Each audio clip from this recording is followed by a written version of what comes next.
అమ్మ నీ దగ్గర బోలెడంత శక్తి ఉంది. ఎవరైనా శక్తి ఉన్న వాళ్ళు ఏం చేస్తారు, ముందు బిడ్డలకి చూసుకుంటారు. పెద్ద కొడుకు విఘ్నేశ్వరుడికి ఏమైనా చేద్దామంటే ఏం చెయ్యాలి, ఆయనే పరమశక్తివంతుడు, ఇంకా నువ్వు ఆయనకేం చెయ్యక్కర్లా. ఇక రెండో వాడు సుబ్రహ్మణ్యుడు మహాజ్ఞాని, ఆయనకేమీ చెయ్యక్కర్లా.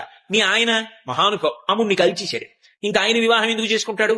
కానీ అలాంటి వాణ్ణి తపస్సు చేసి ఓంచి మెళ్ళో తాళి కట్టించుకున్నావు, నీది కదా గొప్పతనం. కాబట్టి నువ్వు శంకరుడికి ఏం చేస్తావు నీ శక్తితో, ఏమీ చెయ్యక్కర్లా, ఆయన మహానుభావుడు. మరి నీ శక్తి అంతా ఏం చేస్తావు, పెద్ద కొడుక్కి నువ్వేం చెయ్యక్కర్లా, రెండో వాడికి చెయ్యక్కర్లా, మీ ఆయనకి చెయ్యక్కర్లా, మీ శక్తిని అంతటిని ఏం చేస్తావు అంటే నన్ను వచ్చి అడగక్క. ఎవడైనా వచ్చి ఆవిడ దగ్గర ఇలా వంగితే చాలట, అప్ప ఒక్కడ దొరికాడు రాని ఇవ్వడానికని ఇచ్చేస్తుంది. అమ్మా అప్పుట నువ్వు సంతోషంగా నవ్వుతుంది తప్ప, నా దగ్గర ఉన్నది ఇవ్వడానికి ఇవాళుడు దొరికాడు రా నాకని సంతోషిస్తావమ్మా. కావలసిందల్లా నీ దగ్గరికి వచ్చి నిటారుగా వెదురు బద్దలా నిలబడ్డం కాదు. ఇలా వంగ సిద్ధు మహానుభావుడు పరమశివుని యొక్క ఇల్లాలివి. అమ్మా లోకములను కన్న తల్లివి, అపారముగా అనుగ్రహించగలిగినటువంటి జగన్మ